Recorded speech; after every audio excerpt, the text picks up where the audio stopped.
അസ്സലാമു അലൈക്കും. മുത്ത് നബിയുടെ പേരെന്താ? മുഹമ്മദ് മുസ്തഫ സല്ലല്ലാഹ്. മുത്ത് ജനിച്ചുള്ള നാടേതാ? കബയതുള്ള മക്കത്ത. മുത്ത് നബിയുടെ പേരെന്താ? മുഹമ്മദ് മുസ്തഫ സല്ലല്ലാഹ്. മുത്ത് ജനിച്ചുള്ള നാടേതാ? കബയതുള്ള മക്കത്ത. മുത്ത് വഫാത്തായ ഭൂമി മദീന മണ്ണിൽ ചേരുള്ള സ്വർഗത്തപ്പ. ഹക്ക് പഠിപ്പിക്കാൻ റബ്ബ് അയച്ചുള്ള അംബിയ മുർസൽ ഹാത്തിമര. ആമിന ബീബി പൊന്നുമ്മ, ബീബി ഹലീമ പോറ്റുമ്മ. ആമിന ബീബി പൊന്നുമ്മ, ബീബി ഹലീമ പോറ്റുമ്മ. ആരംഭ പൈതൽ പിറക്കും മുമ്പേ പിരിഞ്ഞു പൊന്നുപ്പ അബ്ദുള്ള. ആദ്യത്തെ ഭാര്യ ഹദീജുമ്മ, അവരിൽ പിറന്നു ബി ഫാത്തിമ. അഹ്ലു ബൈത്തിലെ കണ്ണുകൾ ചേരുള്ള ഹസൻ ഹുസൈനാരെ പൊന്നുമ്മ. മുത്ത് നബിയുടെ പേരെന്താ? മുഹമ്മദ് മുസ്തഫ സല്ലല്ലാഹ്. മുത്ത് ജനിച്ചുള്ള നാടേതാ? കബയതുള്ള മക്കത്ത. മുത്ത് വഫാത്തായ ഭൂമി മദീന മണ്ണിൽ ചേരുള്ള സ്വർഗത്തപ്പ. ഹക്ക് പഠിപ്പിക്കാൻ റബ്ബ് അയച്ചു അംബിയ മുർസൽ ഹാത്തിമര.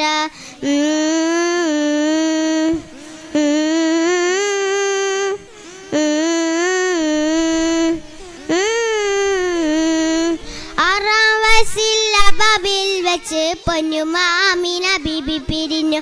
ആറ്റല പൊറ്റിറ്റു പാപ്പ അബ്ദുൽ മുത്തോലിബ് 8 വയസ്സിൽ മറഞ്ഞു. 6 വയസ്സിൽ അബാബിൽ വെച്ച് പൊന്നുമ്മ ആമിന ബീബി പിരിഞ്ഞു. ആറ്റല പൊറ്റിറ്റു പാപ്പ അബ്ദുൽ മുത്തോലിബ് 8 വയസ്സിൽ മറഞ്ഞു. യത്തീമായി വളർന്നു നബി, സത്യം മാത്രം പറഞ്ഞു നബി. യത്തീമായി വളർന്നു നബി, സത്യം മാത്രം പറഞ്ഞു നബി.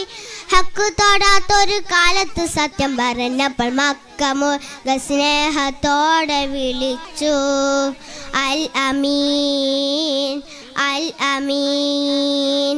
മുത്ത് നബിയുടെ പേരെന്താ? മുഹമ്മദ് മുസ്തഫ സല്ലല്ലാഹ്. മുത്ത് ജനിച്ചുള്ള നാടേതാ? കബയതുള്ള മക്കത്ത. മുത്ത് വഫാത്തായ ഭൂമി മദീന മണ്ണിൽ ചേരുള്ള സ്വർഗത്തപ്പ. ഹക്ക് പഠിപ്പിക്കാൻ റബ്ബ് അയച്ചു അംബിയ മുർസൽ ഹാത്തിമര.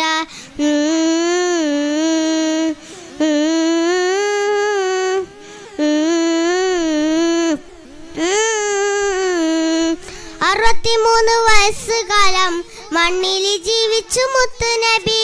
അന്ത്യപ്രവാചത്തിൽ എന്ന ദൗത്യം നബിയായ 40 വഹിറങ്ങി.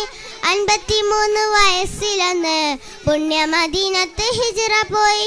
അബൂബക്കർ ഉമറും ഉസ്മാൻ അലിയും ഉൽഫഉമർ വാമികാമി. മുത്തിനകത്തുള്ള ചേർത്ത് വെക്കുന്നൊരു നാള് മഹ്ശർ മുറ്റത്ത് സ്നേഹത്തോടെ വിളിച്ചു ഉമ്മത്തി, ഉമ്മത്തി. മുത്ത് നബിയുടെ പേരെന്താ? മുഹമ്മദ് മുസ്തഫ സല്ലല്ലാഹ്. മുത്ത് ജനിച്ചുള്ള നാടേതാ? കബയതുള്ള മക്കത്ത. മുത്ത് നബിയുടെ പേരെന്താ? മുഹമ്മദ് മുസ്തഫ സല്ലല്ലാഹ്. മുത്ത് ജനിച്ചുള്ള നാടേതാ? കബയതുള്ള മക്കത്ത. സല്ലല്ലാഹു അലാ മുഹമ്മദ് സല്ലല്ലാഹു അലൈഹി വസല്ലം. സല്ലല്ലാഹു അലാ മുഹമ്മദ് സല്ലല്ലാഹു അലൈഹി വസല്ലം. സല്ലല്ലാഹു അലാ മുഹമ്മദ് സല്ലല്ലാഹു അലൈഹി വസല്ലം. സല്ലല്ലാഹു അലാ മുഹമ്മദ് സല്ലല്ലാഹു അലൈഹി വസല്ലം. അസ്സലാമു അലൈക്കും.